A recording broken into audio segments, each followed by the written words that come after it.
excites me the most about making these YouTube videos is that it's my opportunity to expand on the fact that we've been in a period of disruption. And for me, immediately my mind goes to disruption means opportunity. And I think back on my life and the multiple times that I've come across personal disruptions, whether I wasn't where I wanted to be in life, or whether I was chasing something and it just wasn't coming my way. And I found out that at times I needed to get accustomed to pivoting. And what happened here from a more macro level is the environment around me was heavily disrupted. And I felt like I was one step ahead by thinking to myself, all right, like I've seen disruption in multiple facets of my life. This is just, a grander scale. What can I do to take a step forward while other people are figuring it out? And so that's why the YouTube channel kind of stood out to me as being the medium that I wanted to take. It was new, it was exciting, and I wanted to take the opportunity to challenge myself.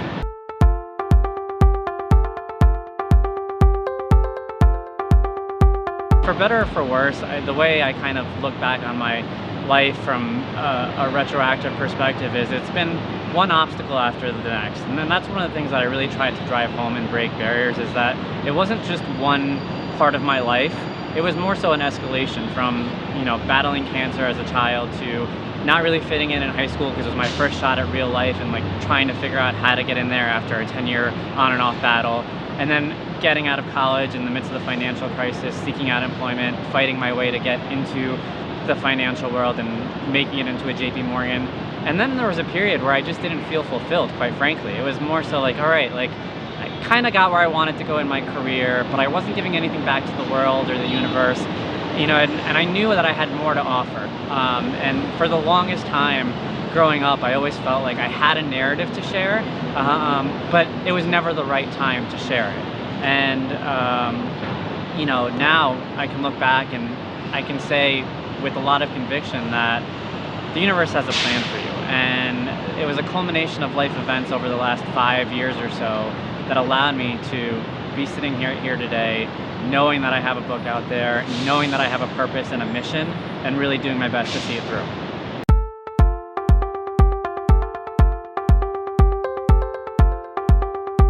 So, fun fact about my book was I had written the first rendition of it on my own, just on my laptop, thinking, all right, I'm pretty much put all my thoughts on paper.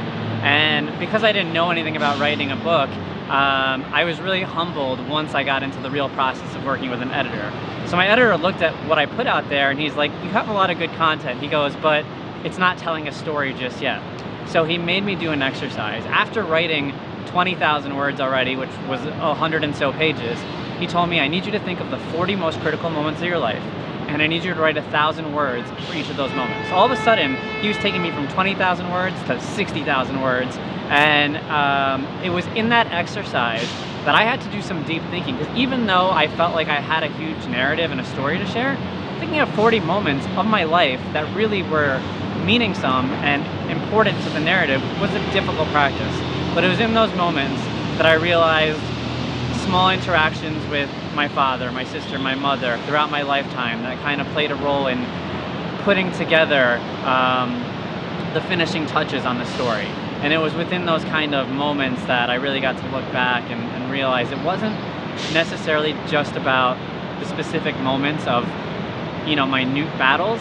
A lot of it was what was happening in the periphery. Who was I speaking to? Where was my community in the midst of all of it? And it was kind of eye-opening to see how it wasn't just the moments that shaped me, it was a lot of the periphery around it that played a role.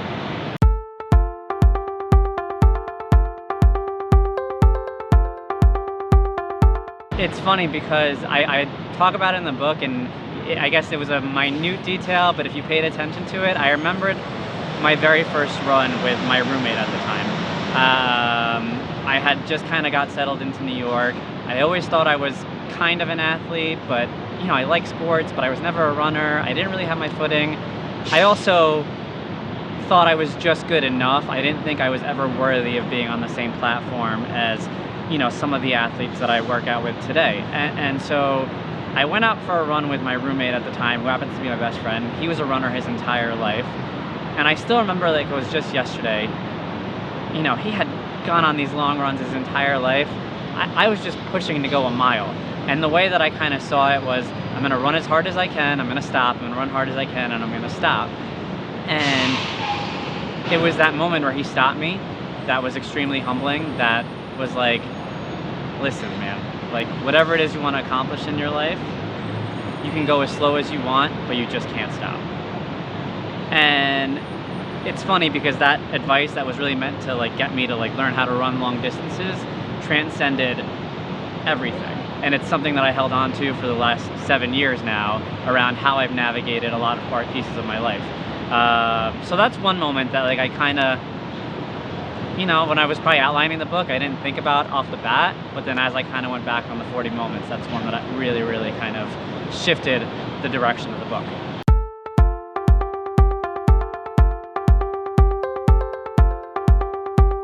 There are so many people that I can mention that played such a big role in my journey, but I would be remiss if I didn't mention the one professional mentor that I had during my time at JP Morgan. And he was someone that I kind of picked up on the fly. I always admired him. I always knew that he was successful, but I also wasn't sure maybe if we were a fit from a mentorship perspective. And so I kind of took it on the fly. And I said, I'm just going to put it all out there, and I'm going to see how he reacts. And fortunately for me, this was the kind of person that was welcoming of my vulnerability, welcoming of me being as open as I wanted to be in a very maybe closed setting within, you know, the environment of a professional world. And so the very first time he saw my story and he looked at it and he laughed because I had such a small goal for myself. And he was like the one person that finally like looked me in the eye and said, dude, like you can do 100 times this. Like, don't sell yourself short. And that's really all I wanted to hear from somebody. And it was just one of those things again where the universe played itself out. I had taken a shot by putting myself in front of this person, and he told me what I needed to hear. Not even what I wanted to hear, but what I needed to hear. And it was that trigger that essentially just got me going, and things kind of took off from there.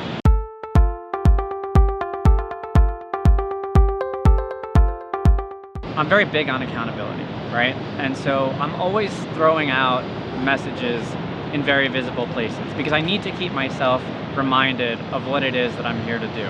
So, you know, some people talk about putting post-it notes like on their fridge or on their mirror, etc. I do things like that, and I'm constantly reminding myself on a daily basis around what it is, you know, that I have to do in terms of my mission.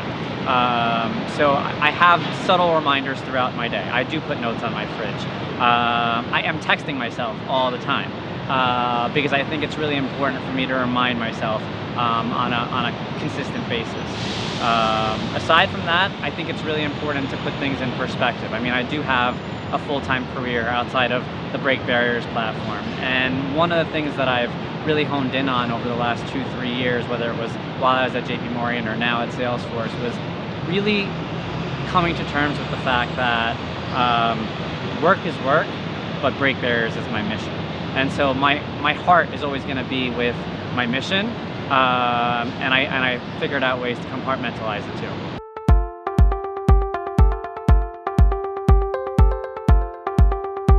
I'm working with this content producer who's got me thinking I could maybe become the next YouTube sensation.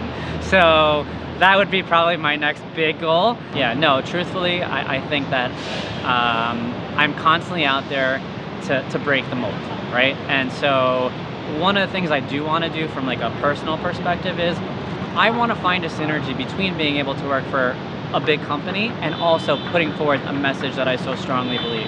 I find myself in a good spot where I am working for a company that's receptive of my platform, that engages with my platform, that allows me to leverage my platform for business.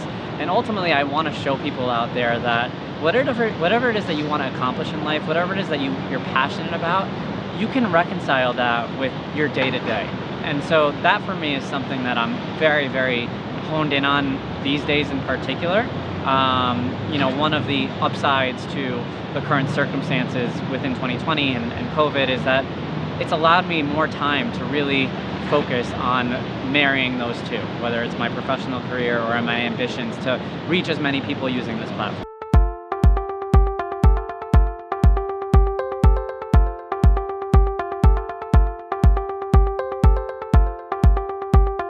Preview.